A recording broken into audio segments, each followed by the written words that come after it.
All right, what up, international football community? Today we're going to get into the most versatile drop back concept and my personal favorite, the flood concept. Let's get it.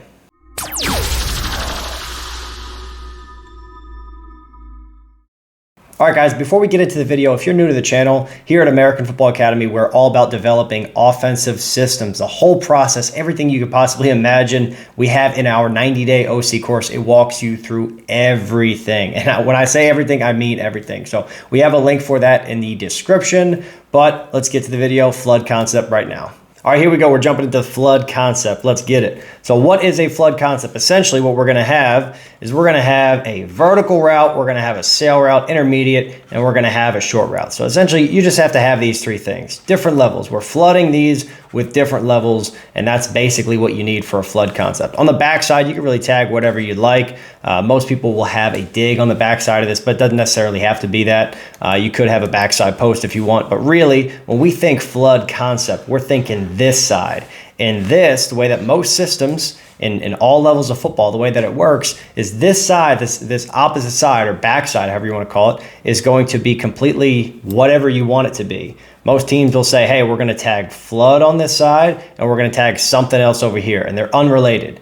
Of course, there's going to be a reason. You know, you don't do things randomly. There's always going to be a reason. The reason for the backside dig a lot of times is if you have this Mike who jumps over working for this sail, we have this dig coming back in, opens up a big window. Okay, so that's the general rule for this. All right, now let's dive a little bit into the details of this concept here. So as you can see in this situation, we've got a 2x2 formation. We got 5-man protection because we're sending our running back right out freely. We could have him chip and then go. The other thing you could do is bring this running back, bring this slot receiver in here, have him chip, and then get out to the flats. And that way you have chip, and then both release into the flats, and you got your 3-man, 1, 2, and 3. These guys are free release and getting downfield. So that's one way that you can do it. But in this situation, we've got a free release from our running back here. So we're going to do a 5-man protection. I like big on big in this situation. You could also do a half slide here and make sure you protect your quarterback's blind side. These guys will be manned on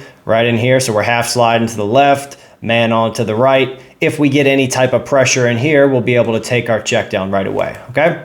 Now, let's look at the progression for this. How are we gonna handle it? So we got 1, we're looking deep. Deep is our 1, okay? So we're gonna, if we get outside leverage from the corner, we're gonna press for 5 yards, and then we're gonna read the position of the corner, and we're gonna break off of where he's at. If he's outside leverage, we go skinny post and keep it vertical. We're staying away from this. We're staying away from this too high safety if we have one, right? If we're gonna have, if the corner's gonna be inside leverage, then we're gonna mandatory outside release and take our shot there, okay? So that way your quarterback has a couple different options. We're gonna hit a 3-step with this. You need a little bit more time for this to develop, okay?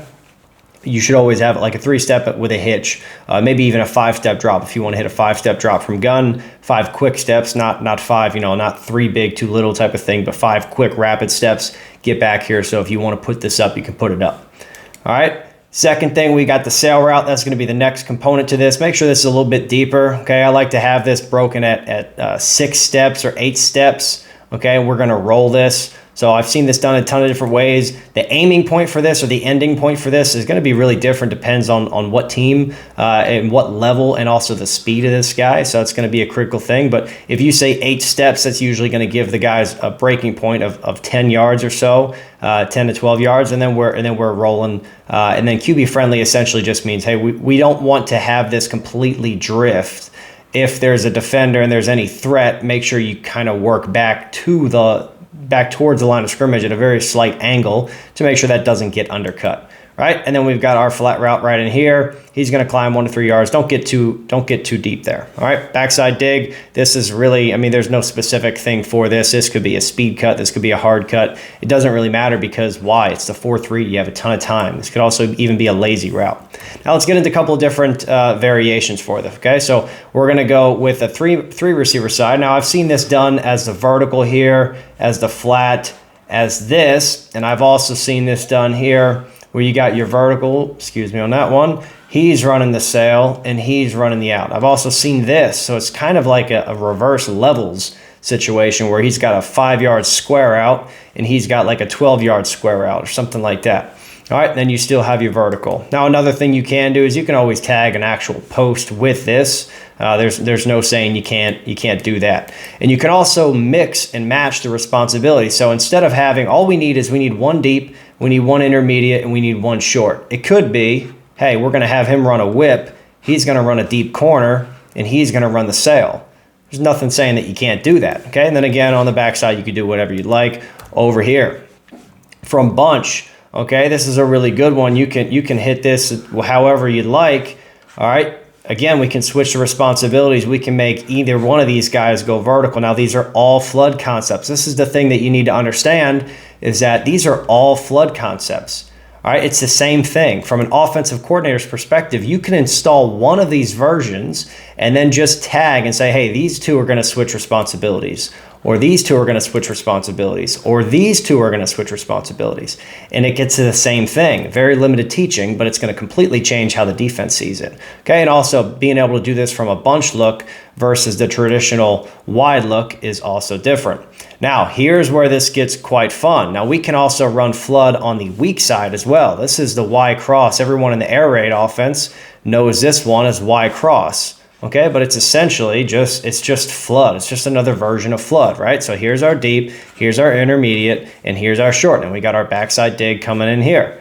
Okay, so it's the same thing. All right, we're still going to be reading 1 to 2 to 3. All right, high to low. All right, we could have the same rules here. If he gets inside leverage, we're going to mandatory outside release fade. If he gets outside leverage, he's going to run vertical. You don't have to have those things in there. You could just very well say, hey, we're going to automatically run a mandatory outside release go no matter what, and that makes it simple for your guys. But either way, this route right here, this is going to be our intermediate, and this one a lot of times is called an USM or just a cross. There's no specific really name for it, but essentially if you think about, hey, we got Sam, Mike, Will, this is the reason for USM, by the way. Under Sam, we want to go under the Sam, and we want to go over the Mike. USM. We want to go under Sam, over Mike. And that's going to get us in that throwing lane right in here. Okay, and then how you handle this here, it's either drifting, it's either drifting vertical. Okay, if you have the ability to high-low this safety, if he bails back, we can fire this. Or you want to tell this guy to flatten it out and kind of idle down in space. I like it where he just keeps running full speed, and then we're good to go. We could just fire that in there. And then the read for that, for the quarterback, okay, one thing that's a little bit of a, got to note this one here, okay, this throw right here, I like to tell my quarterback sometimes that he's actually just going to peek this, because if we're doing this Y cross, this route here could come open right away. We just zip that one in there. So if we hold on too long, we're not going to be able to make that throw. You can very easily tag this with a play action here. Okay, get these backers to scoot up a little bit, and now we fire that one right behind it. You'll see this, Brady does this a billion times, right? Okay, and then here's another little thing that we can do with a weak flood. Just how we switch responsibilities for the other guys when we were doing the bunch look. Now we can switch responsibilities for these guys. So we can run, this is a common one that I see now, is a little slot fade with that Y cross and the backside dig. Get a little bit of a leak out here to the flats. And now you have essentially, I mean, you could do this with smash. You can do that. It's the same thing, right? You have a high, you have a low, and you also have, what's going on here? You have a high with the corner, or you got the slot fade. Either way, it's the same thing. Okay, you got your low, and then you've got your intermediate cross right in here. Okay, so that's about it. I think that covers everything for the flood concept. There you go. All right, guys, so there you have it. That's everything with the flood concept. If you don't have that in your offense, don't worry. You can always install that later. It's never too late. No big deal. All right, if you like this video, if you like the type of stuff that I'm pushing out here, like it, subscribe, hit the notification bell and all that stuff. Comment below. Let me know what concepts you guys want me to dive into next. I really want to hit everything that you guys are interested in. So do me a favor and do that. And then I will see you guys again next Monday. Let's go.